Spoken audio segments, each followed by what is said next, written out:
Welcome everybody to the DC New 52 review. I want to thank you for tuning into this episode. I am your host, Paulie DC, and let's get into another one of these things. Today will be the part 5 and the last part in my Wrath of the First Lantern crossover review known as Loose Ends. It had many fantastic writers and artists contributing to its stories, all taking place between 2013. Now, I was going to include all the number 20 issues in one video as I've done with the number 17, 18, and 19s, but because Green Lantern number 20 is a 30-page extravaganza that has a lot of content, it got its own video, with this one here being the aftermath epilogue to the WOTFL crossover, wrapping up outstanding plot lines in Green Lantern Corps, Red Lanterns, and Green Lantern New Guardians. With that said, the first Lantern, or Vol.3, has been defeated and the antagonistic Guardians of the Universe dealt with, so let us conclude this event all together.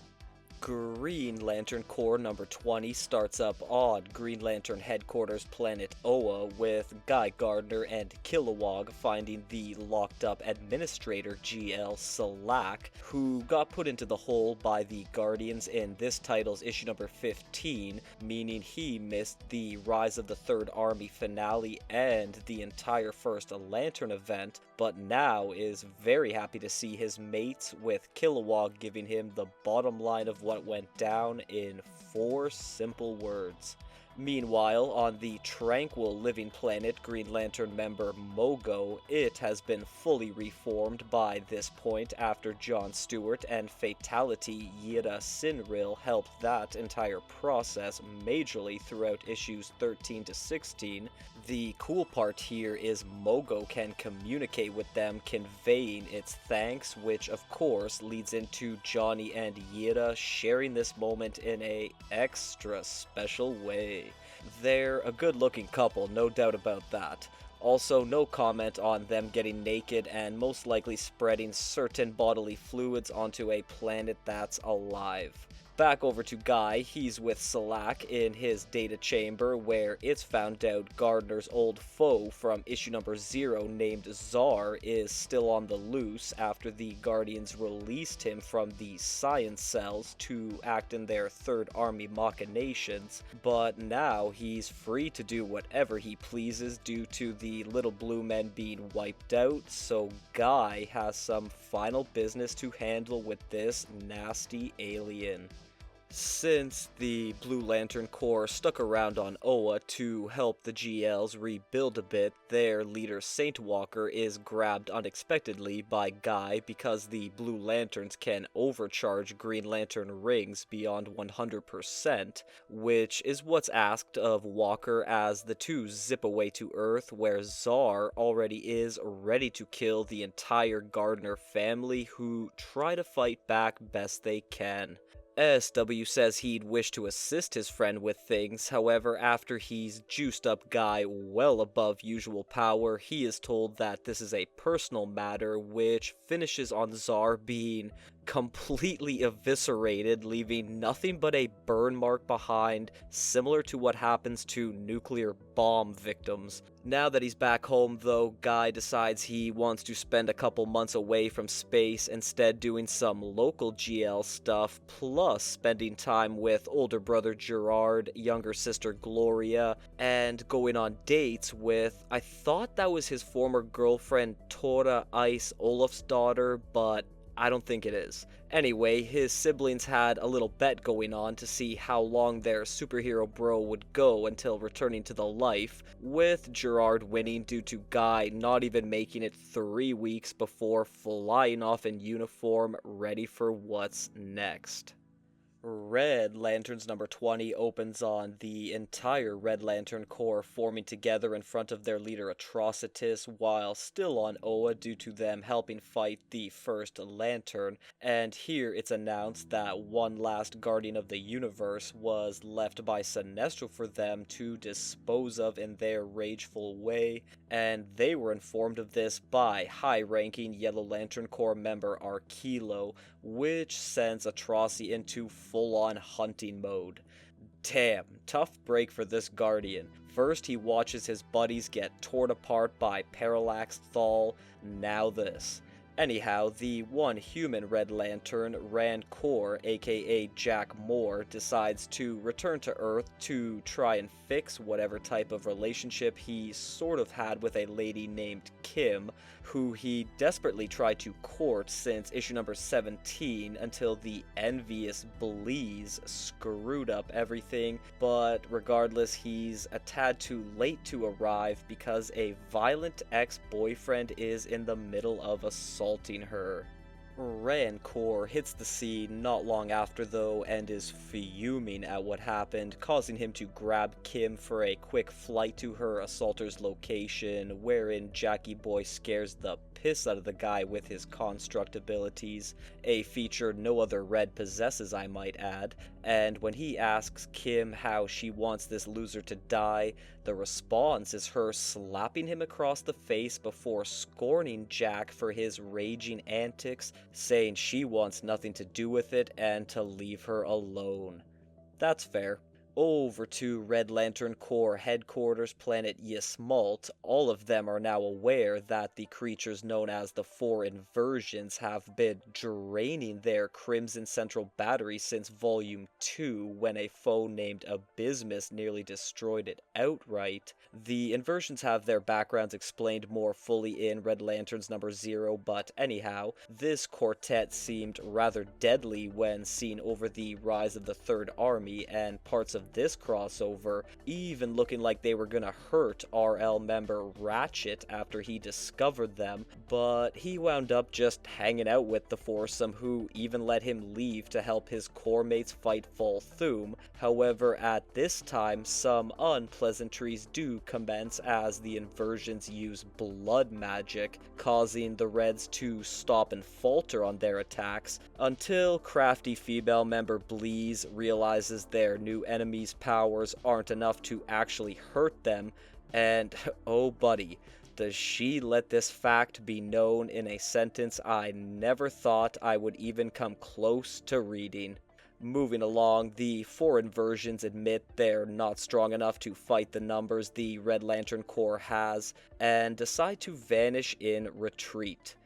Well, that sure as hell was anticlimactic, especially considering they've been charging up for a long time, and there were big hints to them being a massive threat. What's important here is two main Reds, Scalox and Zilius Zox, nominating Bleeze for top leadership due to her proving herself when it matters most, except she nominates Rancor instead, but he's still ambivalent about staying in this new life full time and wants to make the choice back on Earth.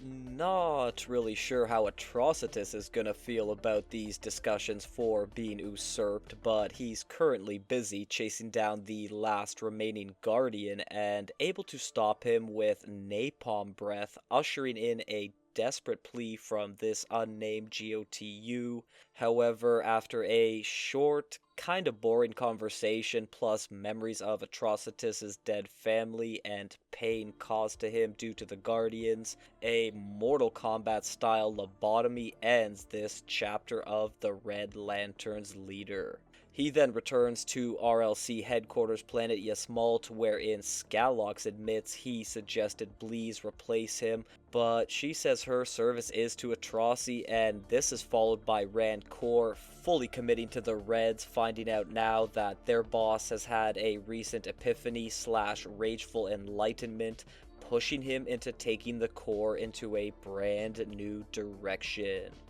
Green Lantern New Guardians number 20 begins with Kyle back home on Earth, New York City more specifically, and he's tapping into his inner Bob Ross, painting portraits of all the teammates and friends he's had of varying emotional colors.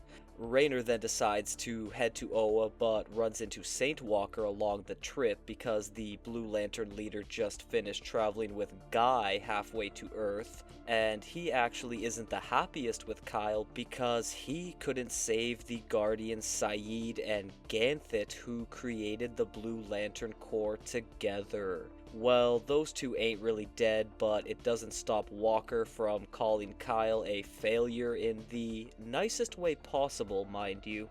The two then start traveling together, with them checking in on the rebuilding Blues, Atrocitus, and Larfleeze as well, except Raynor can't get a lock on Arkilo and the Yellow Lantern Corps because they may have left the known universe. What does that mean exactly? Did they just slip into a parallel universe, or what's going on here? You can't just leave like you're moving towns.